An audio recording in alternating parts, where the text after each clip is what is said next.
ആയത്തുള്ള Ali Khamenei പരിധിക്ക് പുറത്തല്ല എന്ന് ഡൊണാൾഡ് ട്രംപ് പറഞ്ഞിരുന്നു. എവിടെയാണ് ഒളിച്ചിരിക്കുന്നത് ഞങ്ങൾക്കറിയാമെന്ന് അമേരിക്ക പറഞ്ഞിരുന്നു. അതിന് പിന്നാലെയാണ് ഇപ്പോൾ ഇസ്രായേൽ പ്രതിരോധ മന്ത്രിയുടെ ഭീഷണിയും മുന്നോട്ട് വരുന്നത്. ഈ സംഘർഷത്തിന്റെ ആദ്യ ദിവസം അമേരിക്ക പറഞ്ഞത് ഞങ്ങൾക്ക് ഈ സംഘർഷത്തിൽ ഈ ആക്രമണത്തിലൊന്നും പങ്കില്ല എന്നായിരുന്നു. അതായത് ഇസ്രായേൽ ഇറാനിൽ നടത്തിയ ആക്രമണത്തിൽ പങ്കില്ല എന്നുള്ളതായിരുന്നു അമേരിക്കയുടെ സ്റ്റാൻഡ്. പിന്നീട് ഓരോ ദിവസവും ഇങ്ങനെ മുന്നോട്ട് പോയപ്പോൾ പ്രസിഡന്റ് ഡൊണാൾഡ് ട്രംപിന്റെ പലതരത്തിലുള്ള പ്രതികരണങ്ങൾ ലോകം കണ്ടു. ഏറ്റവും അവസാനം I may do it, I may not do it എന്നുള്ളതായിരുന്നു ട്രംപിന്റെ പ്രതികരണം. അതായത് ചെയ്യാം, ചെയ്യാതിരിക്കാം, ഞാൻ ഇപ്പോൾ ഒരു തീരുമാനം എടുത്തിട്ടില്ല എന്നുള്ളതാണ് ഡൊണാൾഡ് ട്രംപ് പറയുന്നത്. എന്താണ് ട്രംപിന്റെ പ്ലാൻ? ഇനി സമാധാന ചർച്ചകളുടെ സമയം കഴിഞ്ഞുവെന്ന് ട്രംപ് പറഞ്ഞു കഴിഞ്ഞിട്ടുണ്ട്. അങ്ങനെയാണെങ്കിൽ ഇനി ട്രംപ് എന്ത് ചെയ്യുമെന്നുള്ളതാണ് ഇനി അറിയേണ്ടത്. അതായത് ഇറാനെ ആക്രമിക്കാനുള്ള വിശദമായ പദ്ധതി അമേരിക്ക തയ്യാറാക്കി കഴിഞ്ഞു എന്നുള്ളതാണ് പുറത്തേക്ക് വരുന്ന റിപ്പോർട്ടുകൾ. ആ പ്ലാൻ, ഡീറ്റെയിൽ ആയിട്ടുള്ള പ്ലാൻ അമേരിക്ക തയ്യാറാക്കി കഴിഞ്ഞിട്ടുണ്ട്, പെന്റഗൺ തയ്യാറാക്കി കഴിഞ്ഞിട്ടുണ്ട്. ഇനി അവർ കാത്തിരിക്കുന്നത് ഡൊണാൾഡ് ട്രംപിന്റെ അനുമതിക്ക് വേണ്ടിയാണ്. ചില വിയോജിപ്പുകളൊക്കെ റിപ്പബ്ലിക്കൻ പാർട്ടിയിൽ നിന്ന് തന്നെ ഉയരുന്നുണ്ട്. പക്ഷേ എന്നാലും ഡൊണാൾഡ് ട്രംപ് എന്ത് തീരുമാനിക്കും അതായിരിക്കും ഫൈനൽ, ദ ലാസ്റ്റ് വേർഡ് എന്ന് പോകുന്നത്. ഈ റിപ്പോർട്ടിനെ കുറിച്ച് ആദ്യം വാർത്ത വന്നത് അമേരിക്കൻ മാധ്യമമായ CBS-ഉം അതോടൊപ്പം തന്നെ വാൾ സ്ട്രീറ്റ് ജേണലുമാണ് ഇങ്ങനെയൊരു അമേരിക്ക ആക്രമിച്ചേക്കും എന്നുള്ള റിപ്പോർട്ട് ആദ്യം വന്നത്. ആണവ പദ്ധതികളിൽ നിന്ന് ഇറാൻ പൂർണ്ണമായും പിന്മാറിയാൽ, അതായത് പൂർണ്ണമായും ഈ ആണവ പദ്ധതികൾ ഇറാൻ ഉപേക്ഷിച്ചാൽ ആക്രമിക്കില്ല എന്നുള്ളതാണ് അമേരിക്കയുടെ ഇപ്പോഴത്തെ നിലപാട്.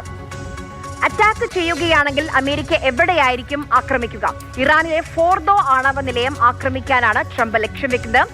ഇറാനിലെ ഏറ്റവും വലിയ യുറേനിയം സമ്പുഷ്ടീകരിക്കുന്ന ആണവ നിലയമാണ് ഈ പറയുന്നത് ഫോർദോ. അതോടൊപ്പം തന്നെ വെറുതെ അങ്ങ് റിപ്പോർട്ടുകൾ മാത്രമല്ല, ഈ മേഖലയിൽ സൈനിക കരുത്ത് അമേരിക്ക വർദ്ധിപ്പിക്കുകയും ചെയ്യുന്നുണ്ട്. ഈ ആകാശത്ത് വെച്ച് തന്നെ ഇന്ധനം റീഫിൽ ചെയ്യാൻ കഴിവുള്ള വിമാനങ്ങൾ അത് നേരത്തെ തന്നെ ആ മേഖലയിലേക്ക് അമേരിക്ക എത്തിച്ചിരുന്നു. അതിന് പിന്നാലെ അമേരിക്കൻ നാവികസേനയുടെ 3ാമത്തെ യുദ്ധക്കപ്പലും ഈ മേഖലയിലേക്ക് ഇപ്പോൾ പുറപ്പെട്ടിട്ടുണ്ട്. പ്രതിരോധം തീർക്കുകയാണെന്നാണ് പെന്റഗൺ പറയുന്നത്. പക്ഷേ ഏത് സമയം വേണമെങ്കിലും അമേരിക്ക അറ്റാക്കിംഗ് മോഡിലേക്ക് മാറാം എന്നുള്ളതാണ് ട്രംപിന്റെ വാക്കുകളൊക്കെ നൽകുന്ന സൂചന. ഇനി മറ്റു രാജ്യങ്ങളുടെ ഇടപെടൽ എങ്ങനെയാണെന്ന് കൂടി നോക്കേണ്ടതുണ്ട്. അതായത് ഇറാൻ ഇസ്രായേൽ സംഘർഷത്തിൽ അമേരിക്ക കക്ഷി ചേർന്നാൽ, അതായത് ഒരു ഡയറക്റ്റ് അറ്റാക്കിലേക്ക് അമേരിക്ക വന്നാൽ എന്തായിരിക്കും ചൈനയും റഷ്യയും ഒക്കെ ചെയ്യുന്നത്? ഈ വാർത്തകളെല്ലാം വളരെ ഗൗരവത്തോടു കൂടി തന്നെയാണ് ക്രെംലിൻ കാണുന്നത്. ഇന്ന് മാധ്യമപ്രവർത്തകരുടെ ചോദ്യത്തിന് കൃത്യമായ മറുപടിയാണ് റഷ്യൻ പ്രസിഡന്റ് വ്ളാദിമിർ പുടിൻ നൽകിയത്. എന്താണ് പുടിന്റെ മനസ്സിൽ, എന്താണ് പുടിന്റെ നിലപാടെന്ന് കൂടി നോക്കാം. ഈ ഇറാൻ ഇസ്രായേൽ സംഘർഷം അത് അവസാനിപ്പിക്കാൻ കഴിയും, അതിന് ഞാൻ ഇടപെടാം, ഞാൻ മധ്യസ്ഥത വഹിക്കാം എന്നുള്ളതാണ് പുടിൻ പറയുന്നത്.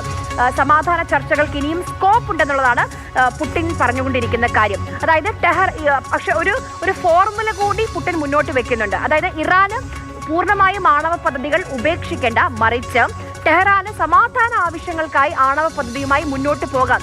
അങ്ങനെ ഒരു ധാരണയിൽ അല്ലെങ്കിൽ അങ്ങനെ ഒരു കരാറിലേക്ക് കൊണ്ടുവരാൻ തനിക്ക് കഴിയും എന്നുള്ളതാണ് പുടിൻ പറയുന്നത്. മാധ്യമപ്രവർത്തകർ ചില ചോദ്യങ്ങൾ പുടിനോട് ചോദിച്ചിരുന്നു. അത് ഈ ആയത്തുള്ള അലി ഖമേനിയെ വധിക്കുമെന്ന ഭീഷണിയൊക്കെ ഇസ്രായേലും അമേരിക്കയും ഒക്കെ നടത്തുന്നുണ്ടല്ലോ, അതിനെന്തെങ്കിലും പ്രതികരണമുണ്ടോ എന്ന് ചോദിച്ചപ്പോൾ അതിനെപ്പറ്റി താൻ ഇപ്പോൾ ഒന്നും പറയാതിരിക്കുന്നതാണ് നല്ലത് എന്നുള്ളതായിരുന്നു റഷ്യൻ പ്രസിഡന്റിന്റെ പ്രതികരണം. ഇപ്പോൾ പുടിൻ ഇടപെടാം, മധ്യസ്ഥത വഹിക്കാമെന്ന് പറഞ്ഞു. പക്ഷെ ഡൊണാൾഡ് ട്രംപിന്റെ പ്രതികരണം എന്താണെന്ന് നോക്കൂ. മധ്യസ്ഥത വഹിക്കാൻ തയ്യാറാണെന്ന ഈ പുടിന്റെ ഓഫർ അത് പരിപൂർണമായും കേൾക്കുക പോലും ചെയ്യാതെ തള്ളുകയാണ് ഡൊണാൾഡ് ട്രംപ്. ആദ്യം നിങ്ങൾ യുക്രൈൻ യുദ്ധം അവസാനിപ്പിച്ചിട്ട് വരൂ, അത് കഴിഞ്ഞു മതി സംസാരമെന്നാണ് ഡൊണാൾഡ് ട്രംപ് പറയുന്നത്.